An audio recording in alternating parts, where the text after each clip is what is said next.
Now, the biological reason for generativity is because at the age of 40, people usually have children. And children need stable parents in order to become stable themselves, in order to go through their stages without having to worry about the parents going through their own stages.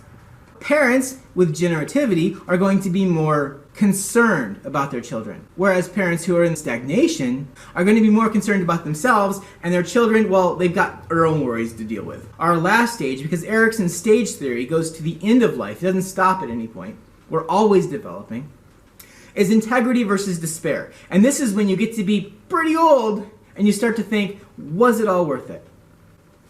So, as an example of what I want to see for this quiz on Erikson, I want you to take a person or a fictional character or even a historical character, and I want you to do analysis of that character's personality and see if that character actually matches up and see what kind of childhood that character had. For my example, we're going to take Nemo from Finding Nemo, Disney cartoon. Now, Nemo, let's go through the stages. Trust versus mistrust. Does Nemo trust other people, other fish? Yes, very much so, maybe even too much. Autonomy versus shame and doubt. Does Nemo like to explore? Does he like to experience new things? I think so, yes. Initiative versus guilt. What this actually is, does Nemo like to be around other people? Does he like to explore? Is he willing to accept challenges? I think so, yes. Industry versus inferiority. How is Nemo's self-confidence? Is his self-esteem high? I would say his self-esteem is very high. Even though he's only got the one little fin, he still thinks he can do stuff. Well, he believes it. So, yeah. Now, he may be erring on the positive side of these a little too much, but we'll see. Identity versus role confusion. Does Nemo have an adult role in society? Not so much. It might even be where he is at this stage. That might be the crisis where he is. I take that back. I think Nemo is in the industry versus inferiority range because he's learning how to do stuff. He's learning self-confidence. I don't think he's even made it to identity versus role confusion yet. He's not even worried about his role in society at this point. He's wondering if he can do things. Which would make sense because the target audience for this movie is the 6 to 12-year-old kids who's going through the same stage. Now, one thing important about this stage system is that people who are going through this stage are more sensitive to other people going through the stage. They want to see how other people deal with this stage. If you have a kid, a teenager, going through intimacy versus isolation, and you have a parent who's going through stagnation, right? And they hear this kid whining about, I don't know who this boyfriend's going to be, this girlfriend, what are they going to do? I don't know, and they're tearing up and they're crying. This adult who's going through his own stagnation, his or her own stagnation at the time, isn't going to care what this teenager is going through. Doesn't even want to hear it because it's not the stage they're going through. However, if this adult going through stagnation hears a bunch of other people also going through stagnation, they're going to be more attentive to that problem.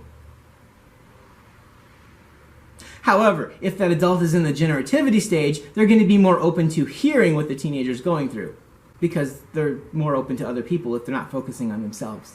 Okay, so we figured that Nemo probably hasn't hit identity versus role confusion, which means he's not even looking for a girlfriend, intimacy versus isolation, and he's nowhere near generativity to find out if it was all worth it. Well, integrity to despair to find out if it's all worth it. He's focusing on, now he is a very generative person, but he's still focused on whether he can do things or not. Now, let's do, for example, Marlin, Nemo's father. Does Marlin trust or mistrust? Marlin is very distrustful.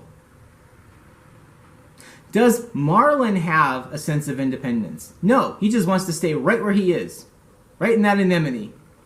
Does Marlin have a sense of wanting new challenges? No, he wants to stay in that anemone. Does Marlin feel industry versus inferiority? Does Marlin feel inferior? Yeah, he's got a total inferiority complex. Does Marlin have an adult role in society? He does, which means he made it to that one. Does Marlin feel intimacy versus isolation? How do you do on that one? That seems to be a problem because now he's stuck in isolation. Now, And generativity versus stagnation? Totally in stagnation at this point. Though he's really interested in keeping his son safe, the rest of society, he doesn't really care about at all. I mean, he's not out to hurt anybody, but he's more worried about his own problems. And does he feel that life has been worth it? He's not there yet, I would say. Now, here's the major thing in human development and personality development, is that under major stress, any one of these factors can change.